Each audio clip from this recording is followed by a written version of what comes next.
എല്ലാവർക്കും സലു സിമ്പിൾ റെസിപ്പീസിലേക്ക് സ്വാഗതം. ഇന്ന് നമുക്ക് വളരെ പെട്ടെന്ന് തന്നെ തയ്യാറാക്കിയെടുക്കാൻ പറ്റുന്ന എഗ്ലെസ് പ്ലം കേക്ക് എങ്ങനെയാണ് തയ്യാറാക്കുന്നതെന്ന് നോക്കാം.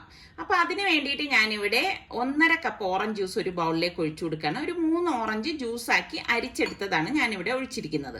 പിന്നെ നമുക്ക് കറുത്ത കുരുവില്ലാത്ത മുന്തിരി വേണം, വെള്ള മുന്തിരി, പിന്നെ tutti frutti 3 colours, cherry, orange വിളയിച്ചത് എല്ലാം ഞാനിവിടെ ഓരോ ടേബിൾ സ്പൂൺ വീതമാണ് എടുത്തിരിക്കുന്നത്. അപ്പൊ ഈ ഡ്രൈ ഫ്രൂട്ട്സ് നമുക്ക് ഈ ഓറഞ്ച് ജ്യൂസിലേക്ക് ഇട്ട് കൊടുക്കാം. അപ്പൊ ഇതിനെ നമുക്ക് 1 മണിക്കൂർ കുതിരാനായിട്ട് മാറ്റി വെക്കണം. ഇത്രയും ഓറഞ്ച് ജ്യൂസിന്റെ ആവശ്യം നമുക്കില്ല, അത് ഞാൻ പറയാം എത്ര വേണം എന്നുള്ളത്. അപ്പൊ ഇത് കുതിരാനായിട്ട് ഞാനിവിടെ മാറ്റിയിട്ടുണ്ട്. പിന്നെ നമുക്ക് ഒരു ഇരുമ്പിച്ചട്ടി അടുപ്പത്തേക്ക് വെച്ചിട്ട് ഞാനിവിടെ 1/2 കപ്പ് പഞ്ചസാര ഇതുപോലെ ഇട്ട് കൊടുത്ത് കാരമലൈസ് ചെയ്യാൻ പോവാണ്. അപ്പൊ ഫ്ലെയിം നന്നായിട്ട് കുറച്ചിട്ട് വേണം നമ്മളിത് കാരമലൈസ് ചെയ്യാനായിട്ട്. ഫ്ലെയിം കൂട്ടിക്കഴിഞ്ഞാൽ ഇത് കരിഞ്ഞു പോവും. കരിഞ്ഞു പോയി കഴിഞ്ഞാൽ നമ്മുടെ കേക്കിന്റെ ആ ഒരു ടേസ്റ്റ് തന്നെ മാറിപ്പോവും. അപ്പൊ നമ്മളിത് ഇളക്കി ഇതാ ഇതുപോലെ തിള വന്നു കഴിഞ്ഞാൽ അടുത്ത സ്റ്റേജ് എന്ന് പറയുന്നത് അതിന്റെ കളർ ചേഞ്ചിങ് ആണ്. അപ്പൊ നല്ലതുപോലെ സ്പീഡിൽ സ്പൂൺ കൊണ്ടൊന്ന് ഇളക്കി കൊടുക്കണം.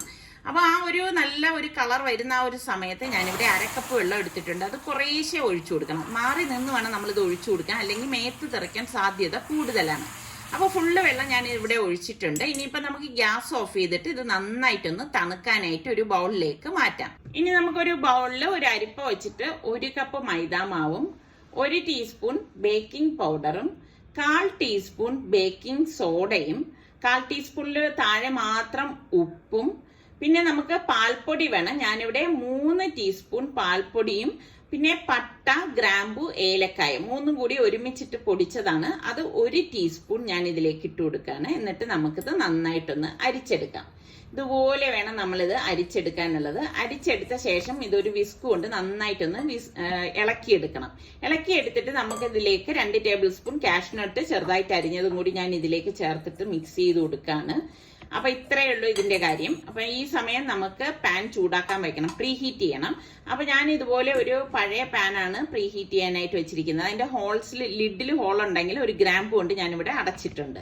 മറ്റൊരു ബൗൾ എടുത്തിട്ട് 1/4 കപ്പ് പാലാണ് ഞാൻ ഒഴിച്ചു കൊടുക്കുന്നത്. റൂം ടെമ്പറേച്ചർ മിൽക്കാണ് കേട്ടോ. അതുപോലെ തന്നെ 1 ടീസ്പൂൺ വാനില എസെൻസും 1/2 കപ്പ് ഓയിലും കൂടി നമുക്ക് ഇതിലേക്ക് ഒഴിച്ചു കൊടുക്കാം. ഇനിയിപ്പം നമ്മൾ ഈ തണുപ്പിച്ച് വെച്ചിരിക്കുന്ന ഷുഗർ സിറപ്പും കൂടി ഇതിലേക്ക് ചേർത്തിട്ട് നന്നായിട്ടൊന്ന് ഒരു ഹാൻഡ് വിസ്ക് കൊണ്ട് ഒന്ന് ഇളക്കി കൊടുക്കണം.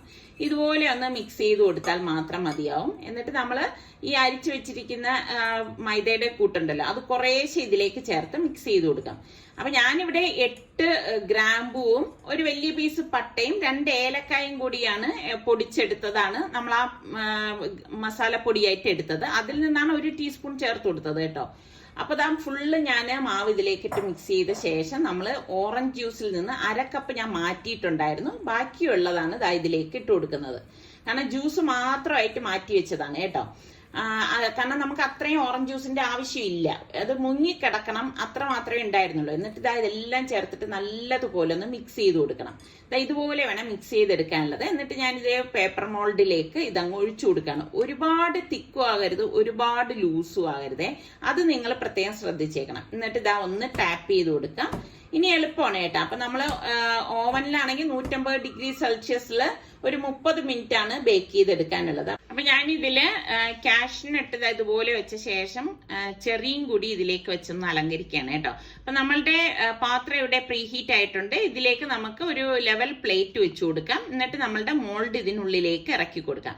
ഇനി നമ്മളിത് അടച്ചിട്ട് നമുക്കൊരു 5 മിനിറ്റ് ഹൈ ഫ്ലെയിമിലും ബാക്കി 25 മിനിറ്റ് ലോ ഫ്ലെയിമിലും വെച്ചിട്ടാണ് ഇത് കുക്ക് ചെയ്തെടുക്കുന്നത്. അപ്പൊ 30 മിനിറ്റ് കഴിഞ്ഞപ്പോഴേക്ക് ഞാൻ നോക്കിയപ്പോഴേക്ക് കറക്റ്റ് ആയിട്ട് ഉള്ളെല്ലാം വെന്ത് വന്നിട്ടുണ്ട്.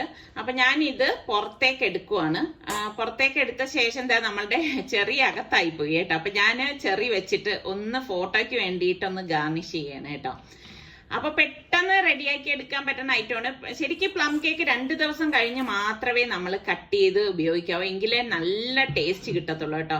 ഇതിപ്പോ ഞാൻ നിങ്ങളെ കാണിച്ചു തരാൻ വേണ്ടിയിട്ട് ഇതൊന്ന് തണുത്തപ്പോഴേക്ക് കവറൊക്കെ ഊരി റെഡിയാക്കിയതാണ്. അപ്പൊ ഞാനിത് കട്ട് ചെയ്ത് കാണിച്ചു തരാം ഇതിന്റെ ഉൾഭാഗം എങ്ങനെയുണ്ടെന്ന്. കണ്ടോ, നല്ല സൂപ്പർ മണം വരുന്നുണ്ട്.